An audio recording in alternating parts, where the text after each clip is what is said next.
Hola, bienvenidos a la Cátedra de Dispositivos Electrónicos de la Facultad Regional Avellaneda, dependiente de la Universidad Tecnológica Nacional.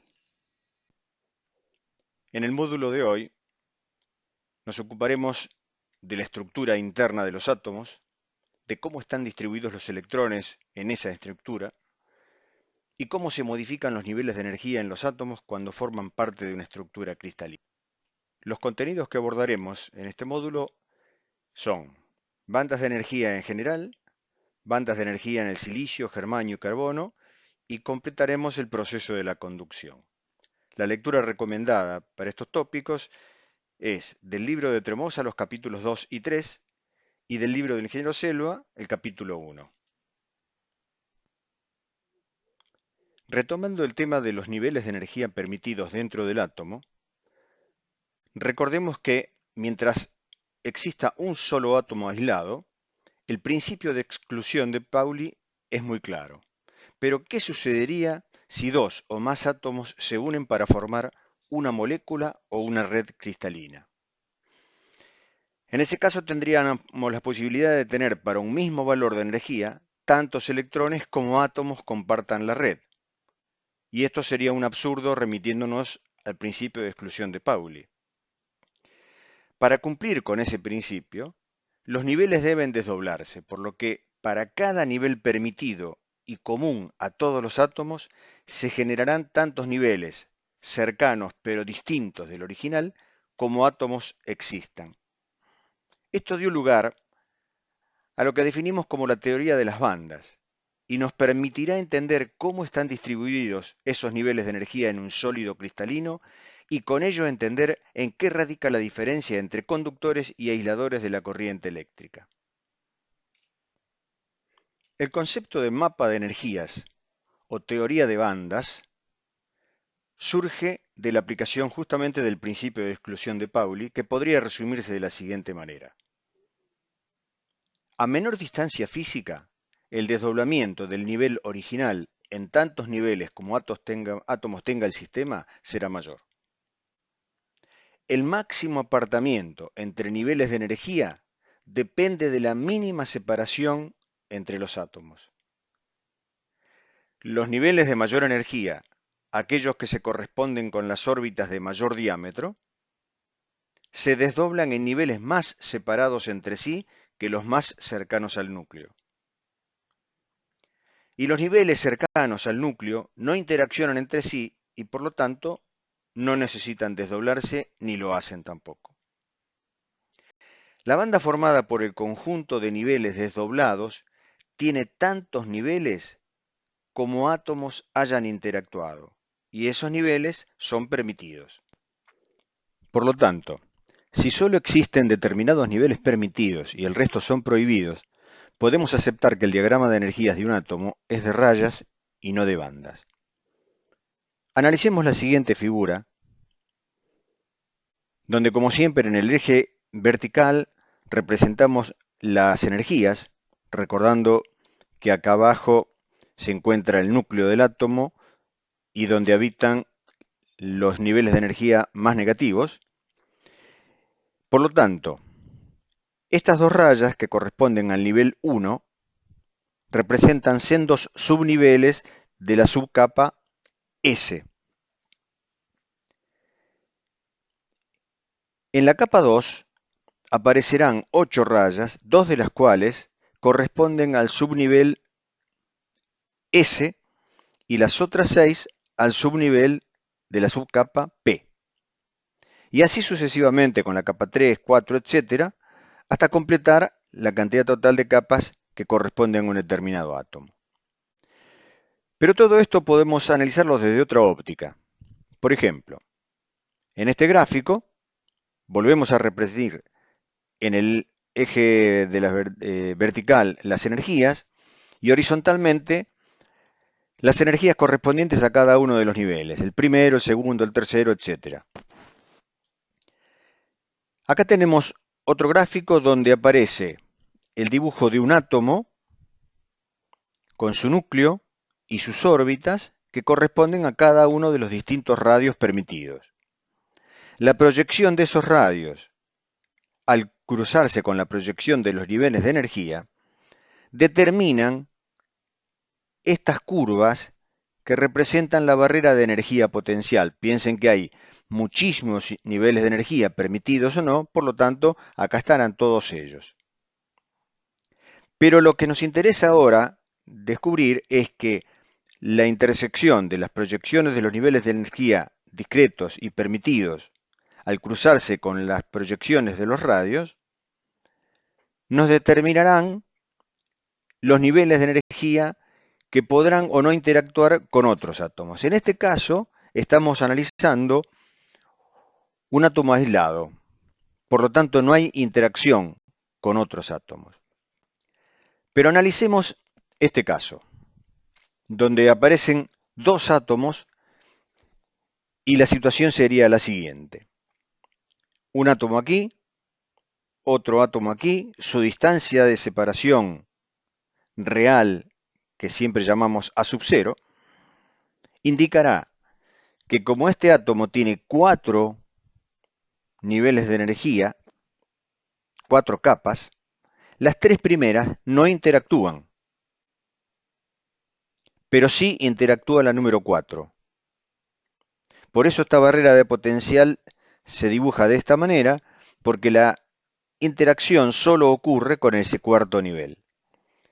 Este cuarto nivel es sub 4, respetando el principio de exclusión de Pauli, hará que se separen en dos subniveles, E4' y E4 segunda. Veamos lo mismo, pero asociado al modelo de Bohr, su modelo en base al sistema planetario. Acá tenemos los dos núcleos protónicos de cada uno de los átomos. Recordamos que estamos hablando del caso de átomos que tienen 4 capas. Entonces, las 3 primeras corresponden a órbitas que no interactúan entre sí. Pero esta cuarta pasaría por acá, lo mismo que esta de acá. Por lo tanto, habrá interacción entre las dos capas, entre los dos niveles de energía. ¿Qué nos dice el principio de exclusión de Pauli? Bueno, debe desdoblarse. E4' y E4 segunda. Entonces lo que quedará es una pequeña bandita entre esos dos extremos, que son E4' y E4 segunda. Pero recordemos que esa pequeña bandita corresponde al nivel 4 de energía de ese átomo. Veamos qué ocurre para el caso de muchos átomos. Si el grupo de átomos es grande, la cantidad de niveles discretos hará que se comporten como una banda de niveles continuamente variables. ¿Por qué? Porque dentro de estos límites, que son E4' y E4 segunda, habrá tantos niveles como átomos hayan interactuado. Por lo tanto, tenemos que aceptar que entre estos niveles hay un comportamiento como si fuese una pequeña banda.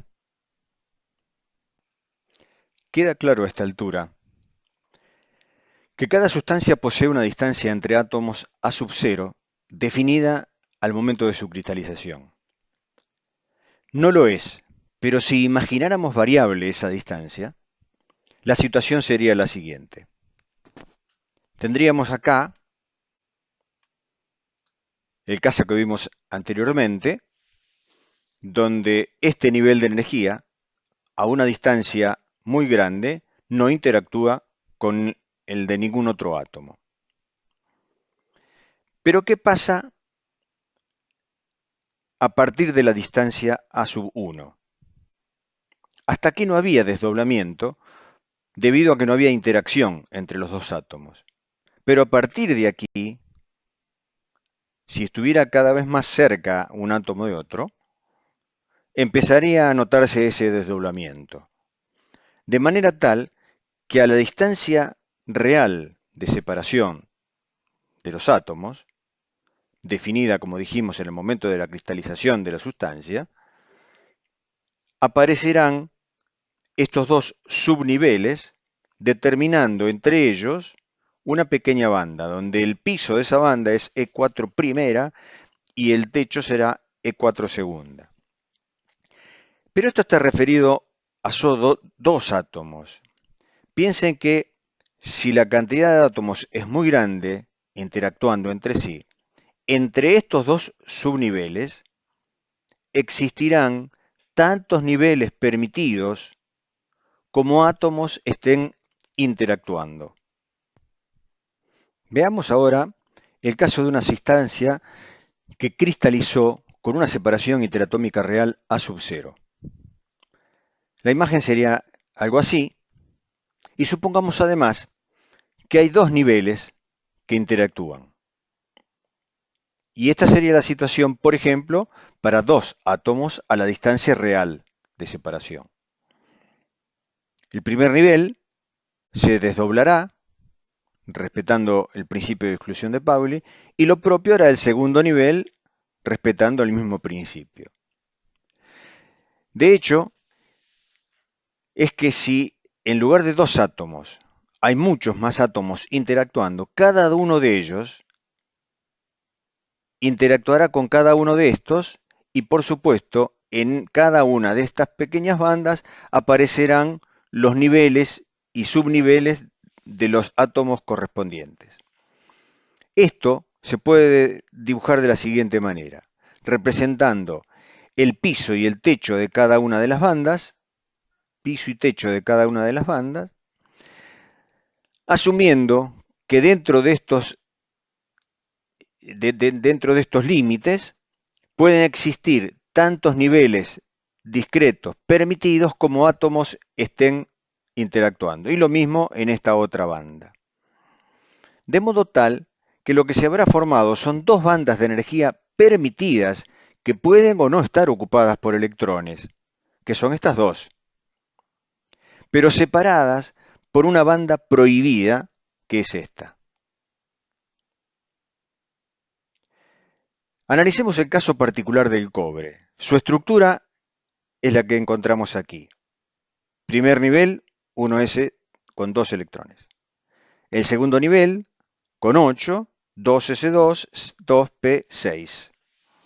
El tercer nivel, 3s2, 3p6, 3p10. Y su última capa, 4s con un único electrón. La situación gráfica sería esta. Un solo electrón disponiendo de toda una inmensa cantidad de niveles para movilizarse. Esto está demostrando que el cobre es un excelente conductor de la electricidad. Analicemos ahora los casos específicos del silicio y del germanio.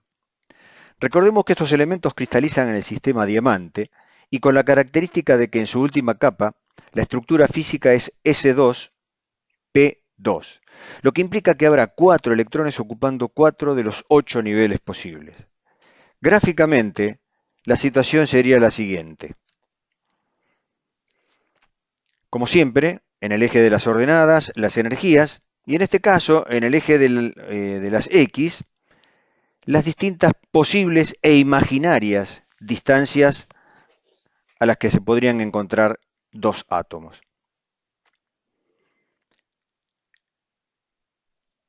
En la distancia A1, hipotética, aparecen los subniveles S y P. Hay una nomenclatura que nos dice que el denominador de estas fracciones establece la cantidad de subniveles de energía permitidos y el numerador la cantidad ocupada de esos subniveles, obviamente ocupada por electrones. A esta distancia no hay interacción entre los átomos. Sería el caso de un gas, por lo tanto no habría desdoblamiento. A otra distancia, como podría ser A sub 2, hay un desdoblamiento normal donde se separan dos bandas en la que en la primera de los dos subniveles ambos están ocupados. y en la segunda, de los 6 subniveles, solo 2 están ocupados. Recuerden que entre las dos bandas tienen que sumar 8 niveles y 4 ocupados. Entre las distancias A3 y A4 hay un reagrupamiento de niveles donde se confunden todos los niveles, los subniveles, que serían 8 para este caso, y donde aparecen los 4 electrones ocupando 4 de esos 8 subniveles.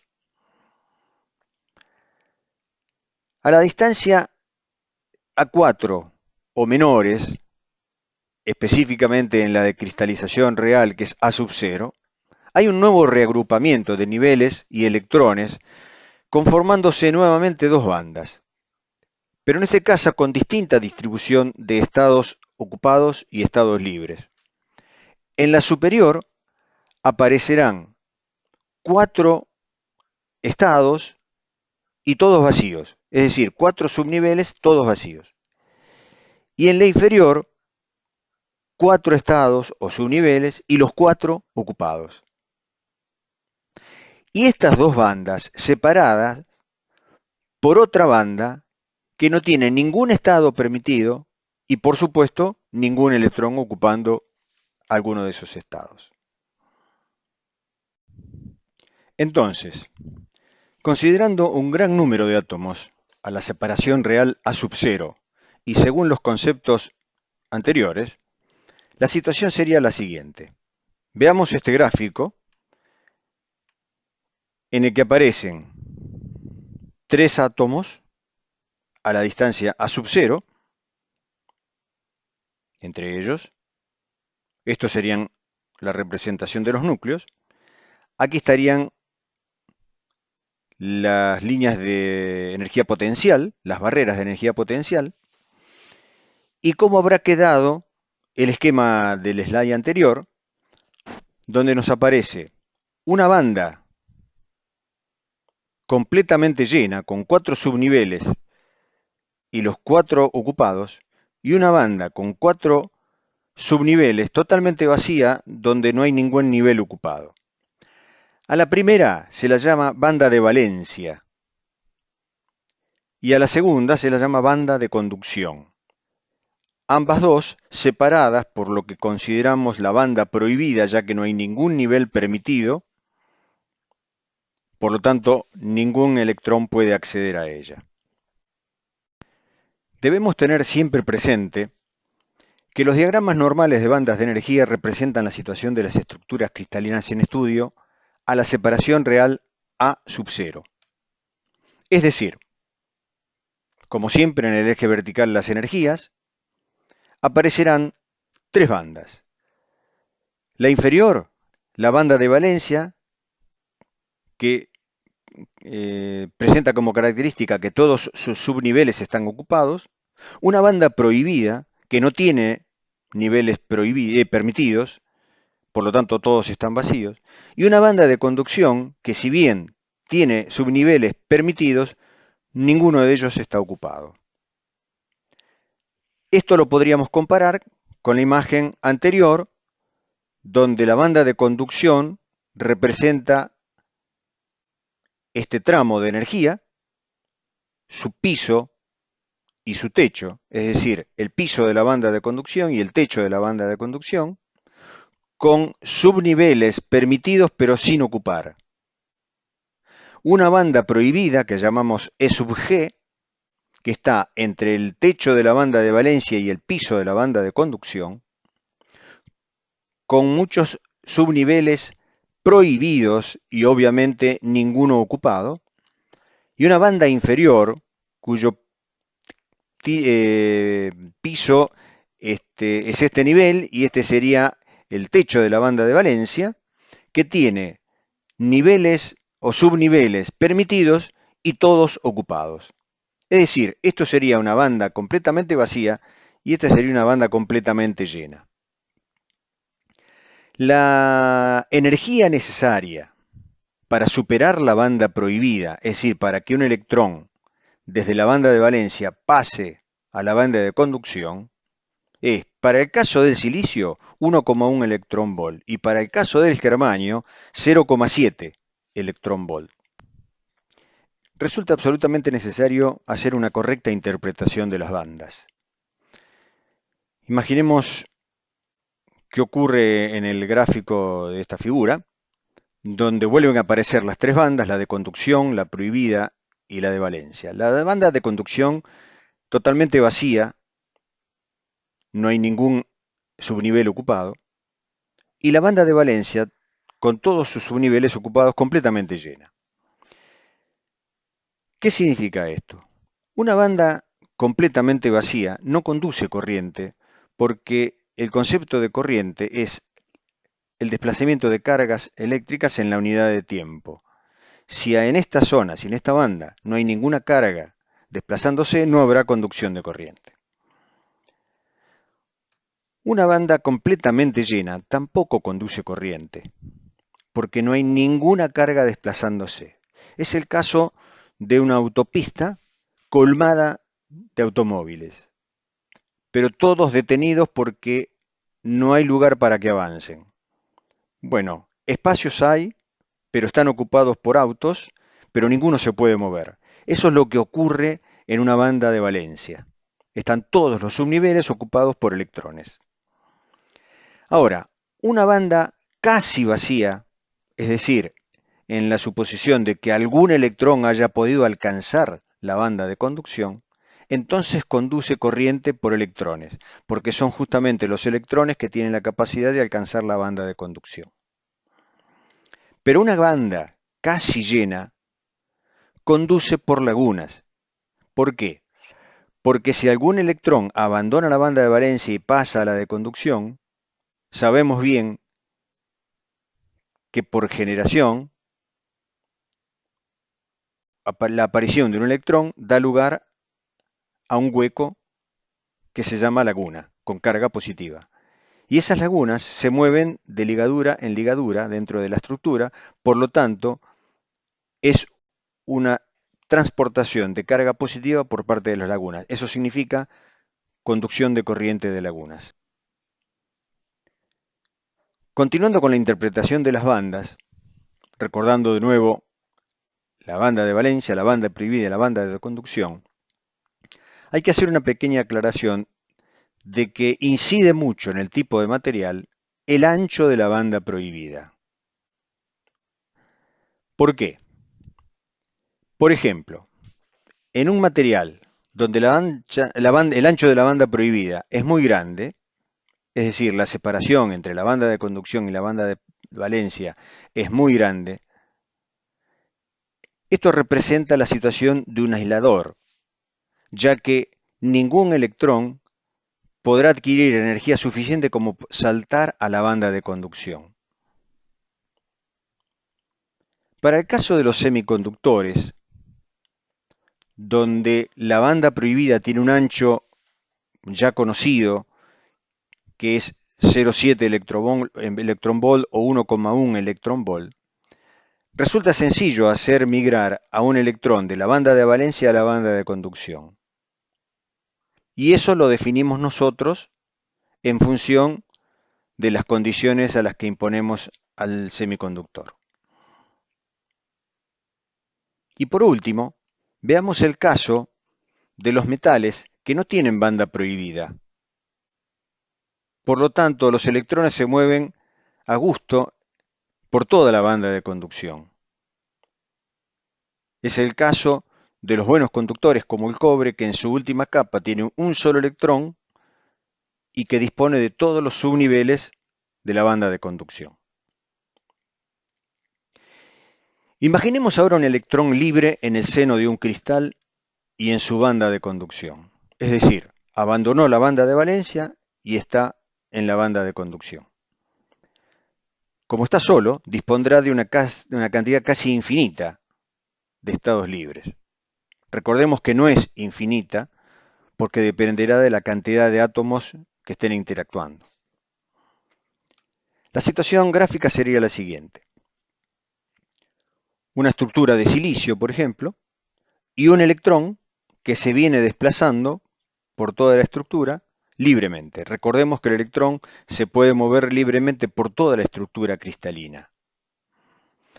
Este gráfico nos da una idea de la ubicación espacial del electrón. Pero si queremos analizar el nivel energético que puede llegar a tener, debemos recurrir a los gráficos de niveles de energía. Esto significa que hay un electrón con una determinada energía que se está moviendo en la banda de conducción, una banda casi vacía. Es decir, el gráfico de energías nos dice cuánta energía posee un electrón. Debemos hacer algunas conclusiones con los datos y con las referencias que tuvimos. Por ejemplo, a 0 Kelvin, un semiconductor puro que no está contaminado es un aislador perfecto, porque su estructura estará formada por una banda de conducción totalmente vacía y una banda de valencia totalmente llena. Un semiconductor intrínseco, pero a temperatura ambiente, que es aproximadamente unos 300 Kelvin, conduce corriente de electrones por la banda de conducción semivacía y corriente de lagunas en su banda de valencia semillena. Estos son los casos, por ejemplo, a 0 Kelvin no hay ningún electrón en la banda de conducción, están todos en la banda de valencia. Por lo tanto, es el caso de un aislador perfecto. Ningún electrón a esa temperatura va a migrar de la banda de valencia a la banda de conducción. Pero a temperatura ambiente, ya muchos electrones habrán migrado a la banda de conducción sin colapsarla, por supuesto, nunca va a quedar completamente llena. Por lo tanto, va a seguir siendo una banda semillena y la vamos a definir como banda de conducción por electrones.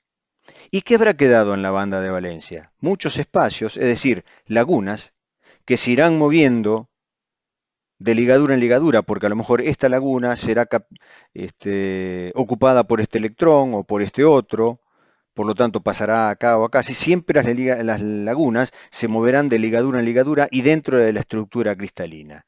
Es decir, en este caso la banda de valencia conducirá corriente de lagunas.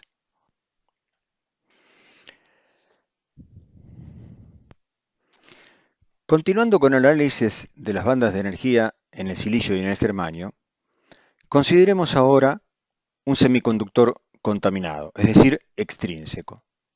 Recordemos que agregando impurezas se convierte el semiconductor intrínseco en extrínseco y la conductividad, que en el intrínseco es debida a los pares electrón-laguna, pasa a depender de los electrones en el material tipo N y de las lagunas en el material tipo P, que son mayoritarios en ambos casos respectivamente. Es importante ubicar los estados permitidos de los átomos donores y aceptores en los diagramas de bandas. Es decir, si esta es la situación en un semiconductor puro, donde aparecerá la banda de valencia totalmente ocupada, la banda prohibida y la banda de conducción totalmente libre, pensemos qué ocurre cuando contaminamos el material. Supongamos que agregamos átomos de la quinta columna. Esos átomos agregarán un electrón a la estructura sin haber agregado lagunas. Pero la energía de ese quinto electrón es superior a la energía de los electrones del silicio. Por lo tanto, la ubicamos cerca, muy cerca, de la banda de conducción, pero dentro de la banda prohibida.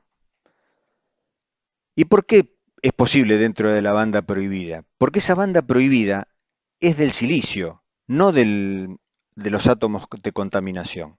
Por lo tanto, la energía de los átomos de contaminación la podemos ubicar perfectamente dentro de la banda prohibida del silicio. Si además contaminamos con átomos de la tercera columna, estaremos haciendo lo propio, agregando lagunas sin haber agregado electrones. Y la energía de esas lagunas estará muy cerca de la banda de valencia, pero ubicada dentro de la banda prohibida. Lo que está indicado acá como cargas positivas y como cargas negativas, en realidad son las cargas de los iones, que en el caso de los átomos donores se transformaron en iones positivos porque perdieron su electrón que pasó a la banda de conducción inmediatamente, y con respecto a estos otros son los niveles de energía negativa de los iones negativos correspondientes a los átomos de la tercera columna que se ionizaron una vez alcanzada la temperatura ambiente y ya conformada la estructura. Esas lagunas pasaron a la banda de valencia y son las que están indicadas con los signos más. Conclusión. Esto representa una determinada cantidad de átomos de la contaminación y todos tienen el mismo nivel de energía, por lo tanto todos formarán una pequeña banda porque también les rige el principio de exclusión de Pauli.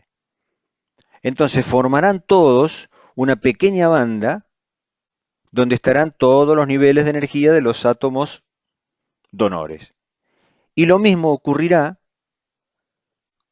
con una pequeña banda donde están los niveles de energía de los átomos aceptores. A la primera la llamamos banda permitida de impurezas donoras y a la segunda banda permitida de impurezas aceptoras. Recordemos que tanto electrones como lagunas comparten la responsabilidad de la conducción de la corriente, que es la principal característica de los semiconductores, es decir, su habilidad para conducir corriente eléctrica. Obviamente son varios los factores que atentan contra ello, ya que son dispersados, por ejemplo, y a continuación vamos a analizar cada una de estas alternativas. El primer caso es la agitación térmica. Es el motivo por el cual los átomos del cristal están vibrando alrededor de su lugar de ubicación, dispersando a los portadores y generando un aumento en la resistencia eléctrica. Esto es algo similar a la viscosidad en los líquidos. Este fenómeno está muy afectado por la temperatura. Recuerden que cada átomo está vibrando en su posición y cuando están a 0 Kelvin, prácticamente la vibración es nula, pero a medida que aumenta la temperatura, la vibración se hace mucho más importante, pero siempre en su lugar. Los átomos de impureza ionizadas. ¿Qué ocurre? A medida que aumenta la temperatura, los primeros que empiezan a ionizarse a unos 20, 30 Kelvin son los átomos de impurezas. Son aquellos átomos que entregan un electrón o una laguna y su nivel de energía está muy cerquita, en el caso de los donores de la banda de conducción y en el caso de los aceptores de la banda de valencia. Por lo tanto, ante un aumento de temperatura, los primeros que se ionizan son los átomos de las impurezas. Dependiendo de las cargas, tanto de los portadores como de los iones, ya sea N y P, son atraídos o repelidos por dichos iones, provocando su dispersión. Este fenómeno también está muy afectado por la temperatura. Recuerden que los átomos de impureza, por lo general, son de mayor masa que los átomos del silicio o del germanio. Gráficamente sería esta situación, donde estos circulitos representan átomos, por ejemplo, del silicio. Este es un átomo de la quinta columna que donó su electrón y está ionizado positivamente. Recuerden que este átomo tiene mayor masa que los átomos del silicio. Por lo tanto, si un electrón se viene desplazando por la estructura con una trayectoria definida, es posible que al acercarse a un átomo ionizado positivamente y de mayor masa, no solamente que los átomos del silicio, sino mucho mayor masa que la del propio electrón, ese electrón se ve atraído por esta carga positiva, alterando su trayectoria. Los átomos de impureza sin ionizar. Estos son los rezagados que solo existen a bajas temperaturas, ya que se supone que a temperatura ambiente ya todos los átomos de impureza están ionizados. Pero el efecto gravitacional de sus masas, siempre dijimos que es diferente a la del silicio, provocan dispersión en los portadores de carga. La situación sería esta. Un átomo donor que no está ionizado todavía por cuestiones térmicas, es probable que influya sobre la trayectoria de este electrón simplemente gravitacionalmente. ¿Por qué? Por la diferencia en sus masas. Portadores de distinta polaridad. Al enfrentarse electrones y lagunas, se dispersan entre ellos debido a las fuerzas de atracción, modificando sus trayectorias originales. Un electrón se viene desplazando con una trayectoria determinada y una laguna hace lo propio. Al acercarse, las fuerzas de atracción hacen que modifiquen su trayectoria, el electrón para acá y la laguna para allá. Continuando con el análisis del proceso de la conducción y recordando los motivos de dispersión por los cuales las trayectorias tanto de electrones como de lagunas es alterada, debemos recurrir a un nuevo concepto que es el de movilidad y que lo vamos a desarrollar a continuación.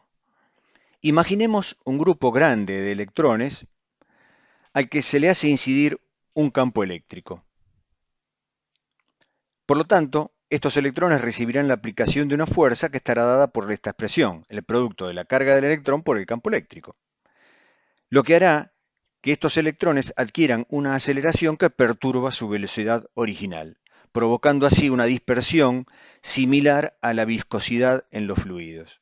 Este fenómeno matemáticamente se puede expresar de la siguiente manera, que la fuerza que se le aplicó a través del campo eléctrico a todos los electrones, al grupo, se puede expresar como el producto de la masa efectiva del electrón, porque estamos analizando dentro del seno del semiconductor, por la cantidad de electrones y por la aceleración, es decir, la derivada de la velocidad respecto del tiempo.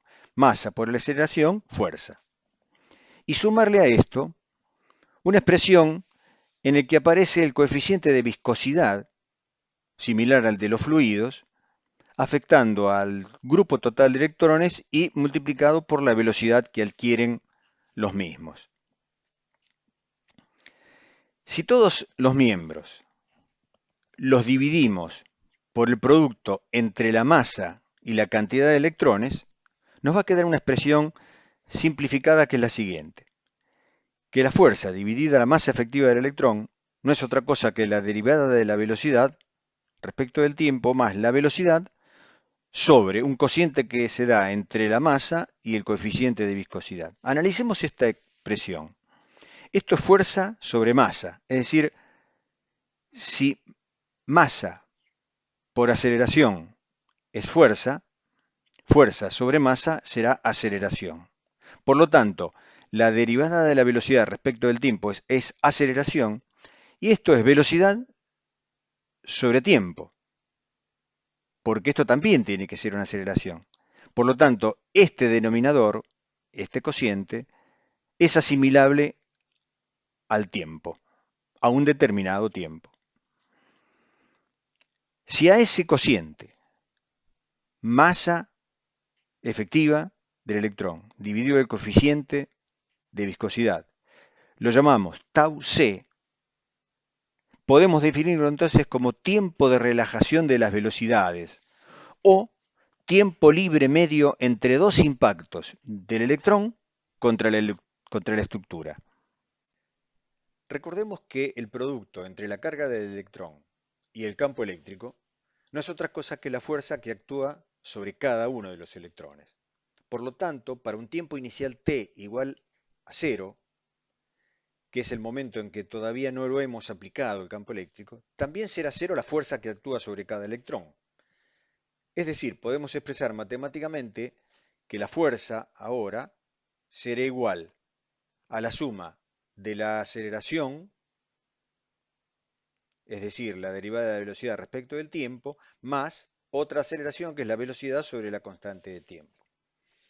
Esto termina siendo una ecuación diferencial homogénea cuya solución típica es que la velocidad puede expresarse como la velocidad en el instante inicial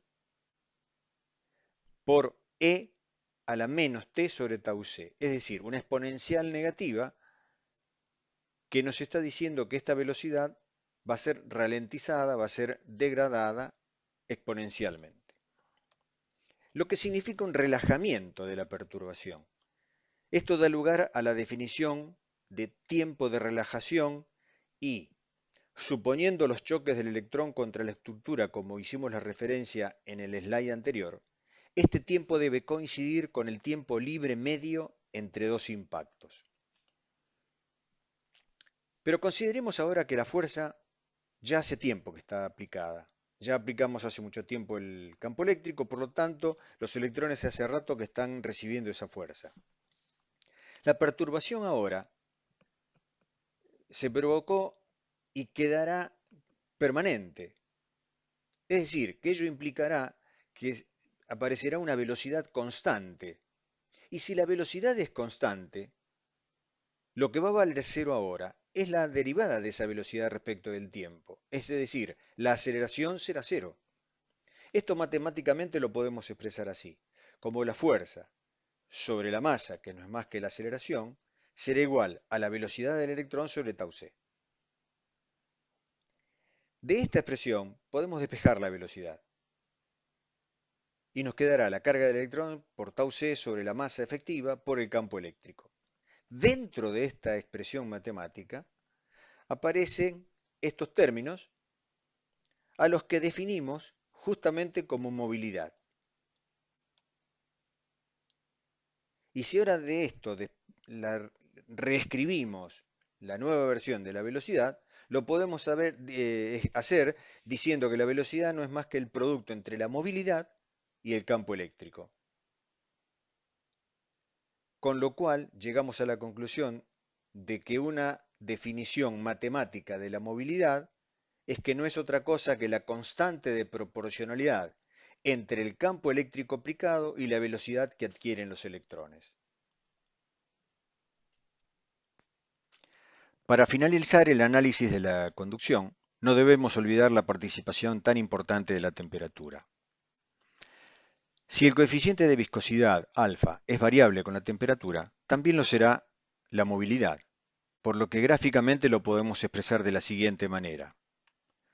Como siempre, consideremos que en el eje de las ordenadas expresaremos la movilidad y sus valores, y en el eje de las abscisas la temperatura en Kelvin. Cuando la temperatura comienza a aumentar y abandona el cero absoluto o el cero Kelvin, aún los átomos de la contaminación no están ionizados. Por lo tanto, los electrones tienen una movilidad que aumenta justamente con la temperatura.